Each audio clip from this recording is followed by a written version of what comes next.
In the enchanting world of wizardry and magic that J.K. Rowling so masterfully crafted, the anticipation surrounding HBO's ambitious adaptation of the Harry Potter series has reached feverish heights.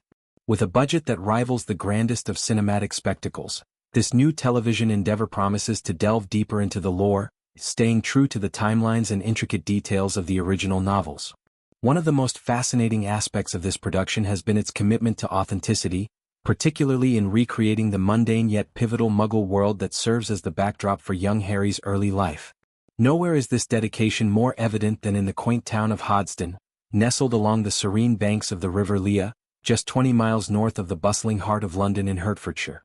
This unassuming locale was recently plucked from the present and hurled back in time, transformed meticulously into a vibrant 1980s town square, capturing the essence of 1981, the very year that sets the stage for the prologue of the first book, Harry Potter and the Philosopher's Stone.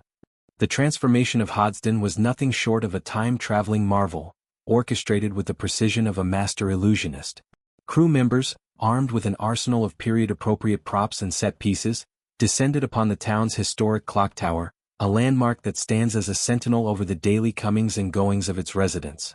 Vintage automobiles, those gleaming relics of a bygone era like the iconic Ford Capri, rumbled onto the cobblestone streets, their chrome accents catching the sunlight in a way that evoked memories of simpler, yet economically turbulent times. Extras, handpicked for their ability to embody the fashion sensibilities of the decade, paraded through the square in oversized shoulder-padded blazers, leg warmers and neon-tinted accessories that screamed 1980s flair. Mothers pushed stately silver cross prams, those elegant perambulators synonymous with British domesticity, laden with bundles that added to the lived-in authenticity of the scene. The air hummed with the faint whir of cassette tapes playing synth-pop from portable stereos, and the scent of fresh-baked scones from a nearby cafe mingled with the exhaust of those classic cars, creating an immersive sensory experience that blurred the lines between past and present. At the center of this temporal whirlwind was Daniel Rigby, the accomplished actor chosen to breathe life into Vernon Dursley, the quintessential Muggle patriarch whose narrow-minded worldview and disdain for all things magical make him one of the series' most memorably irascible characters. Vernon, as Harry's reluctant uncle and guardian in those formative pre-Hogwarts years, represents the stifling normalcy that young Harry must escape to embrace his destiny. Rigby's portrayal captures the essence of this gruff businessman to perfection. His sharp gray suit tailored to perfection, a briefcase swinging from one hand like a weapon against whimsy, and a perpetual scowl that deepens with every inexplicable occurrence.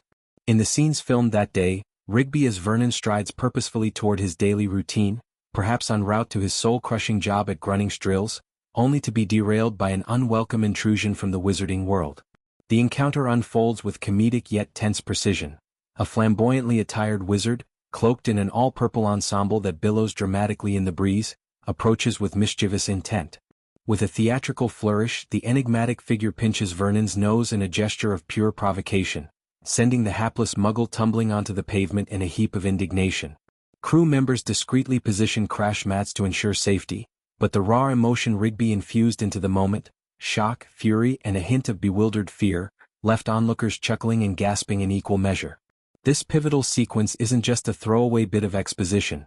It's a cornerstone of the narrative that introduces the Dursleys' household as a prison of prejudice, where magic is dismissed as madness and Harry's latent powers are suppressed under layers of denial.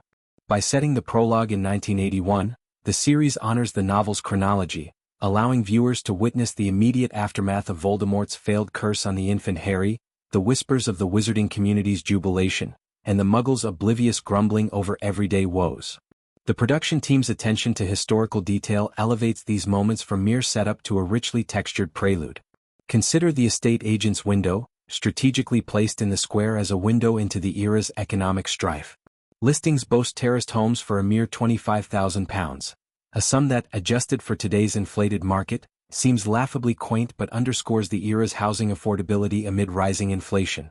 Shop fronts advertise rotary dial telephones, Betamax rentals, and garish wallpaper patterns that were all the rage, while a newsstand bursts with tabloid screaming headlines that captured the zeitgeist. Labor union clashes, the Falklands tensions brewing on the horizon, and most poignantly, the radiant image of a pregnant Princess Diana stepping out in a polka-dot dress, her pregnancy announcement drawing well wishes from across the globe. These elements aren't incidental. They ground the fantastical in the firmly real, reminding audiences that Harry's world coexists with our own, hidden in plain sight. Hodgson's residents, far from being mere bystanders, became unwitting participants in this magical masquerade.